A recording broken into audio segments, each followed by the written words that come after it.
I am Dr. Mohammad Ruhul Amin, working as Associate Professor and Head of the Department of Ophthalmology.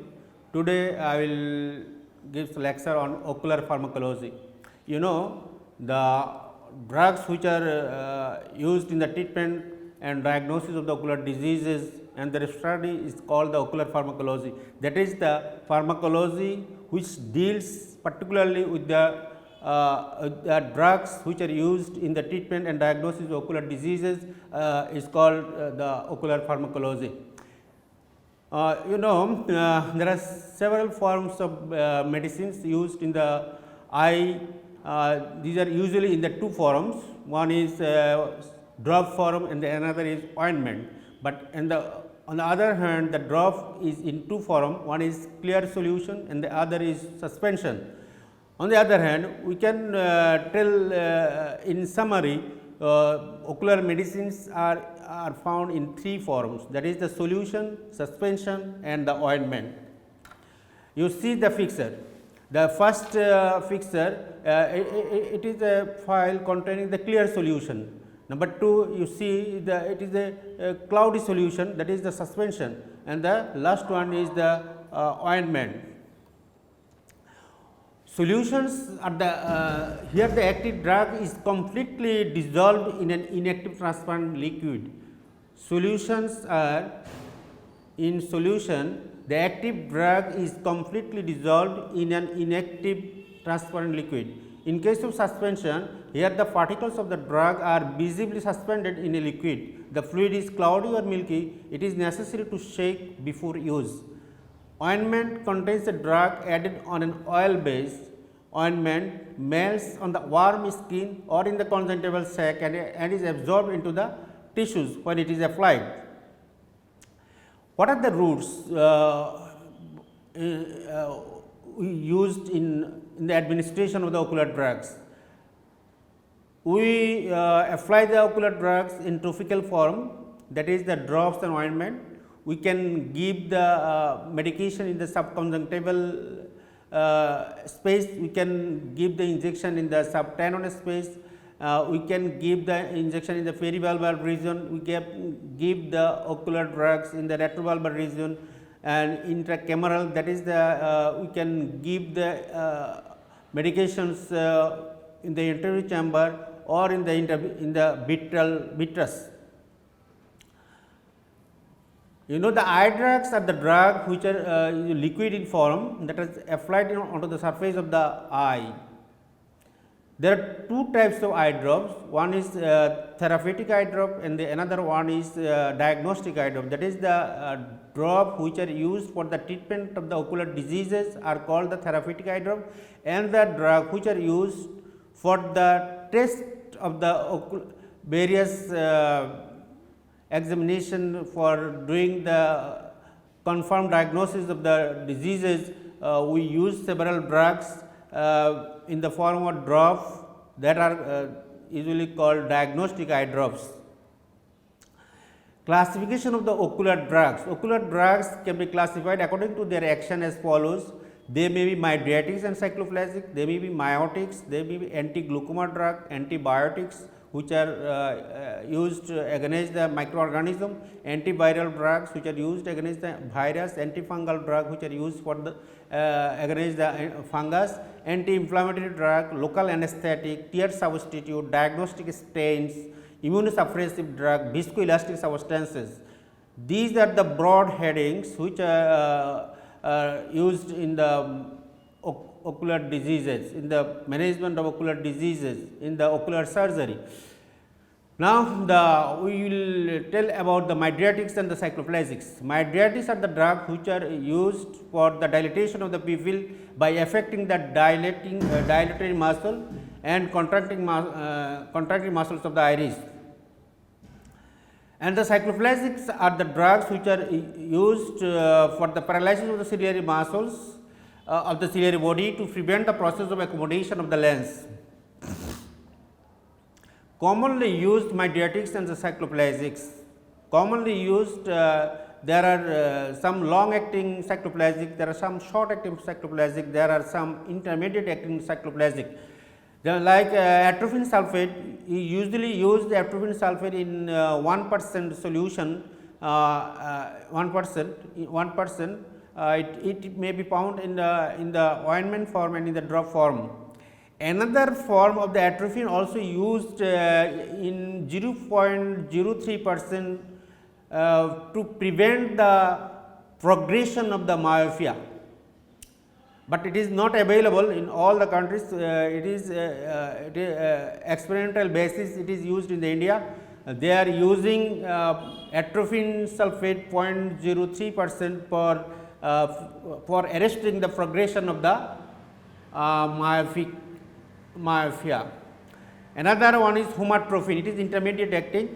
Commonly used mydriatics and cycloplasics. Commonly used mydriatics are atropine sulfate 1%, humatropine 2%, cyclopentolate 0.5 to 1%, tropicamide 0.5 to 1%, phenylephrine 2.5 or 5% or in 10%. It have got only the mydriatic action. You see, these are the pictures showing the presentation of the drugs which are available in our country, that is the Trusil plus, Tropidil, Tropizen plus, Trofen. Trusil plus, it is the combination drug, it is the combination of tropicamide 0.8% and phenylephrine hydrochloride 5%, and the Tropidil, it is only the preparation of tropicamide, it may be found in 0.5% and in 1%. Tropidil, it is usually used for the examination purpose, that is to see the fundus by dilating the pupil.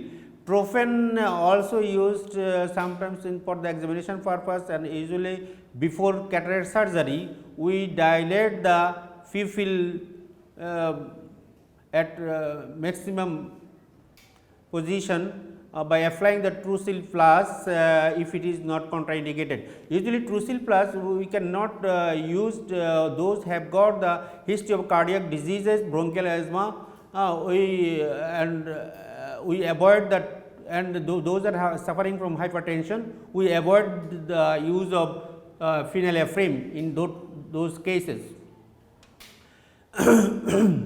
What are the things to be seen before installing dilating drops? When we decide to use a dilating drop in a patient, we should check some conditions whether the patient is suffering or not. Like you should check the anterior chamber of the eyeball, whether it is shallow or deep. If shallow, inform the doctor and get permission to dilate. We usually advise the our mid-level ophthalmic assistant to dilate the pupil.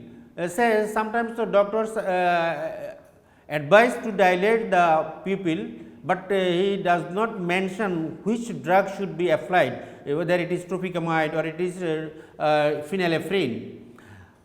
In that case, the mid-level assistant should ask the patient which drug will be used, because if the patient have got the shallow anterior chamber, if you apply the phenylephrine, there may be chance of acute attack of narrow angle glaucoma, so that there will be rise in intraocular pressure. So you cannot use the phenylephrine in case of shallow anterior chamber or narrow angle of the anterior chamber. You check the intraocular pressure. If you get the intraocular pressure is high, you should not use the dilator drugs, or if it is very much necessary, in that case you can use in a limited form. Say you can use one drop and dilate the pupil mildly or moderately, but full dilatation is contraindicated if the pressure is high. Patient should be informed about the nature of the drug and its action and blurring of vision. When we apply the mydriatic drugs, it causes restriction of the constriction of the pupil, so that you cannot see, the patient cannot see the near object. So whenever you will apply a dilating drug to a patient, you should ask with the patient, or you should tell the patient what will happen after applying the drug, because patient may have got the work in the bank or in other places where he need to give a signature or where he need to read a near object. In that case, he will be unable to do it if you give dilating drug. So whenever you apply a dilating drug, you should ask the patient. Sometimes patient may come with a bike individually. In that case, if you give a mydriatic drug, he cannot drive his bike. So that you should be careful before giving mydriatic drug to a patient. You should take the history. Then confirm the patient has not come. Sometimes I already asked, tell you, confirm the patient has not come by driving any vehicle or he has somebody along with him. আমরা অনেক সময় খোঁজ নেই যে সে সাথে কাউকে নিয়ে আসছে কিনা। যদি না নিয়ে আসে তাহলে আমরা ইউজুয়ালি অ্যাভয়েড করি বা তাকে পরে আসতে বলি, আর যদি সাথে অ্যাটেন্ডেন্ট থাকে আমরা দিয়ে দেই, তখন ডাইলেটেড ড্রাগ দেই এবং তার এক্সামিনেশনটা করি। And explain that they cannot read for the specified duration of action of the drug. Say if you give tropicamide to a patient for dilating purpose, he cannot read for the next 3 to 4 hours. You should tell it. If you give a long acting dilating drug like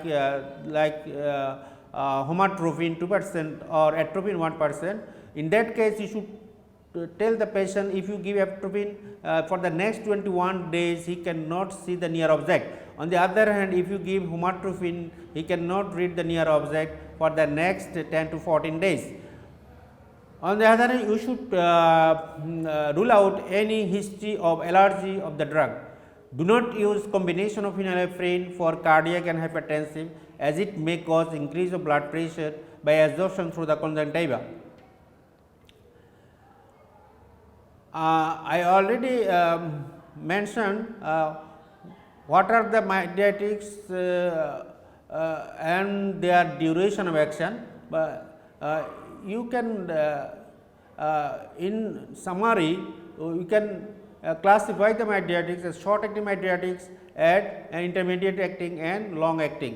Short acting including the tropicamide 0.5%, phenylephrine 2.55 and 10%, cyclopentolate 0.51 or 1.5%, adrenaline it is used intracamerally during cataract surgery. Sometimes you give the topical mydriatics, but the pupil is not sufficiently dilated.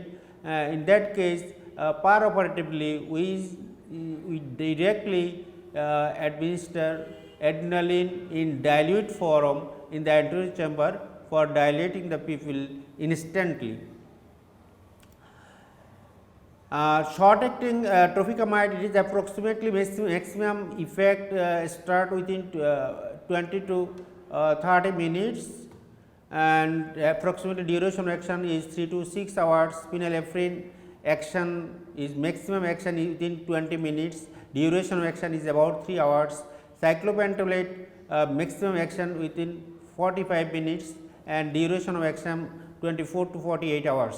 Intermediate acting homatropine, it is it have got the both cycloplasmic and mydriatic action, but the tropicamide, phenylephrine and adrenaline, they have got only the mydriatic action. Cyclopentolate only the cyclopentolate also have got the cycloplasmic as well as mydriatic action.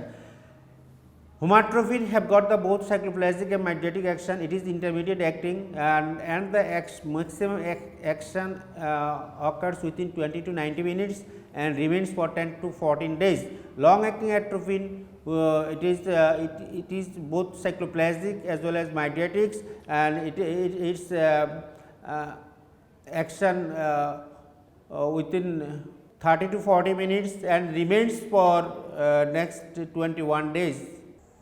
Dear student, today here is the end of my lecture. On the next class we will continue the remaining portion of the lecture. Thank you all.